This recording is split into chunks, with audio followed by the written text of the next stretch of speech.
Алар Иерусалимгә якынлашып, Зәйтүн тау янындагы Бәйтфәги авылына килгәч, Гайса ике шәкертен җибәрде һәм каршыгыздагы авылга барыгыз. Шунда ук бәйләп куелган ана ишәк белән яшь ишәкне күрерсез. Аларны бәйдән ычкындырып, миңа китерегез. Кем дә булса берәр нәрсә әйтсә, аңа алар безнең хуҗага кирәк дип җавап бирегез. Ул ишәкләрне шунда ук җибәрер диде. Бу пигамбәр аша әйтелгән сүзләр гамәлгә ашсын өчен булды. Сион кызга әйтегез, менә патшаң сиңа килә. Ул тыйнак күндәм, ишәккә һәм тайга, камыт кигезелгән ишәк баласына атланган. Шәкертләре барып барында Гайса кушканча эшләделәр.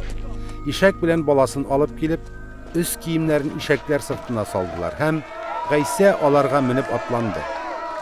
Зур халык төркеме үз киемнәрен юл өстенә җәйделәр. Башкалары исә агач ботакларын сындырып юлга салдылар. Гайсаның алдыннан һәм артыннан килүче зур халык төркемнәре Давыт угылына Хошанна, Раббы исеменнән килүче мөбарәктер, югарыда күкләрдә Хошанна дип кычкырдылар. Гайса Иерусалимгә килеп кергәч, бөтен шәһәр кузгалды. Кем бу дип сораштылар кешеләр. Бу Гайса Галилеядәге Насарадан пигамбәр дип җавап бирде халык.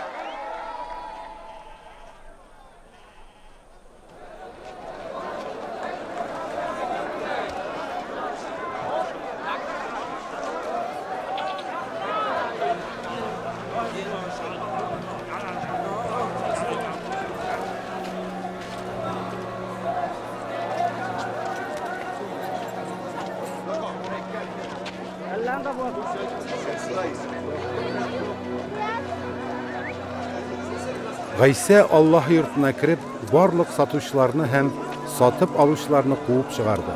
Акча алмаштыручыларның өстәлләрен һәм күгәрчен сатучыларның утыргычларын аударып ташлады.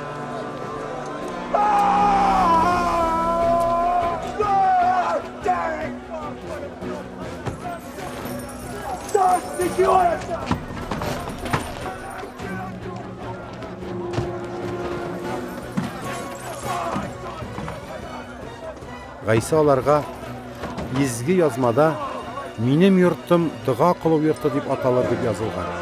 Ә сез аны юлбасарлар уясына әйләндерәсез диде.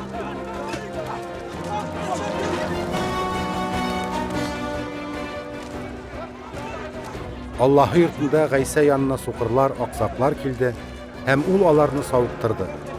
Ләкин баш руханиларның һәм канун белгечләренең ул эшләгән искиткеч эшләрне һәм балаларның Аллаһ йортында Давыт угылына Хошанна дип кычкыруларын күреп, ачулары чыкты.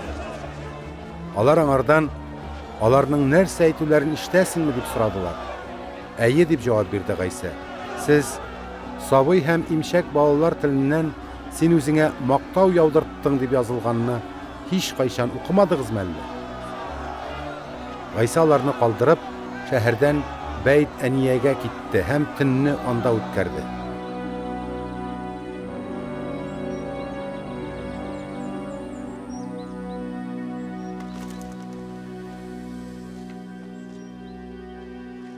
Иртә белән шәһәргә таба юл тотканда, Гайса ашыгып киткән кебек булды. Юл буендагы инҗир агачын күреп, ул янына килде. Әмма яфрактан башка бер ни тапмагач, аңа «Моннан ары җимешең бер кайчан булмасын» диде. Һәм шунда ук инҗир агачы кырып төште. Моны күреп шәкертләренең исләре китте. Ничек алай кинәт кенә инҗир агачы кырып төште соң дип сорадылар алар. Сезгә хак сүз әйтәм. Ышансагыз һәм шикләнмәсәгез, мин инҗир агачы белән эшләгәнне генә эшләп калмассыз. Әмма бу тауга күтәрелдә диңгезгә ташлан дип әйтсәгез дә шулай булачак. Дугагызда ни генә сорасагыз да, әгәр ышансагыз, алырсыз, диде Гайса.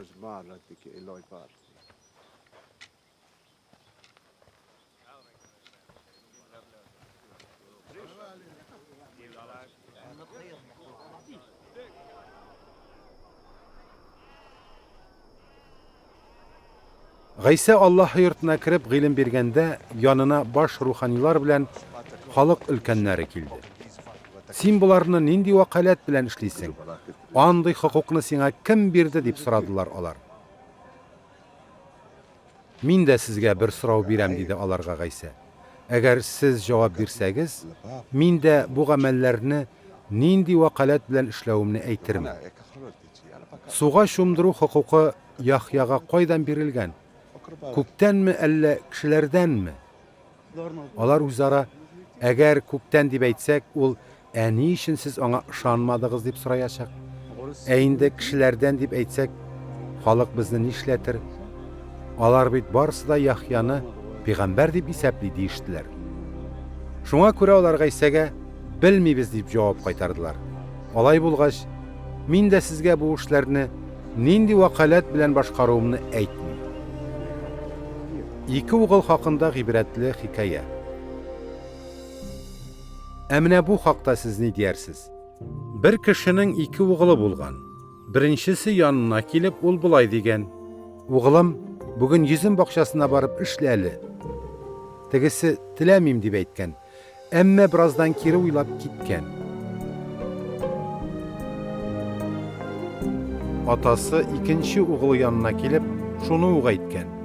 Анысы исә "Барам, әфәндем" дип җавап биргән, әмма бармаган. Аталарның ихтиярын кайсысы үтәгән? Беренчесе дип җавап бирделәр тегеләр. Сезгә хак сүз әйтәм.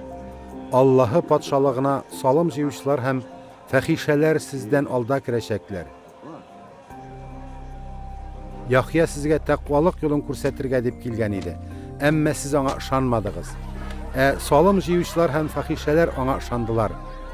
Сез моны күреп тә барыбер тәүбә итмәдегез һәм аңа ышанмадыгыз.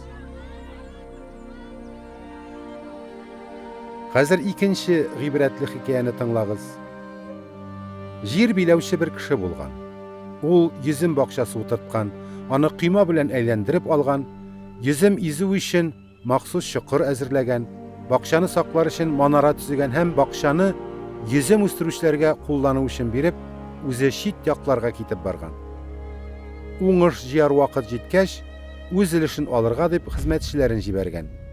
Әмма йөзем үстерүчеләр хезмәтчеләрен тотып, берсен кыйнаганнар, башкасын үтергәннәр, өченчесенә үлгәнче ташлар атканнар. Хуҗа тагын да күбрәк хезмәтчеләрен җибәргән, әмма алар белән дә шулай ук эшләгәннәр. Ниһаять, угылыма хөрмәт күрсәтерләр дип уйлап угылын җибәргән. Әмма йөзем үстерүчеләр хуҗаның угылын күреп бер-беренә: "Бу бит варис, әйдәгез аны үтерик һәм мирасын үзебезгә алыйк" диешкәннәр. Алар аны тотып, йөзем бакчасыннан чыгарып ташлаганнар һәм үтергәннәр. Шулай итеп, йөзем бакчасының хуҗасы әйләнеп кайткач, бу йөзем үстерүчеләр белән нәрсә эшләр? Явыз кешеләрне ул рәхимсез рәвештә үтерер һәм йөзем бакчасын башка йөзем үстерүчеләргә кулланырга биреп торыр. Булар хуҗага тиешле эшне вакытында бирерләр дип җавап бирделәр алар. Гайса булай диде: Сез изге язмада төзүчеләр яраксыз дип тапкан таш иң мөһим пычмак ташына әйләнде. Раббы тарафыннан кылынды бу һәм безнең күзләр өчен мөгъҗизадыр дигәнне укымадыгызмы?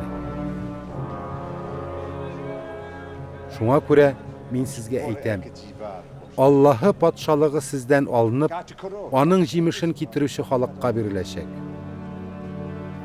Бу ташка абынган һәр кем шелпәрәмә киләчәк. Таш кемнең дә булса өстенә төшсә, сытачак.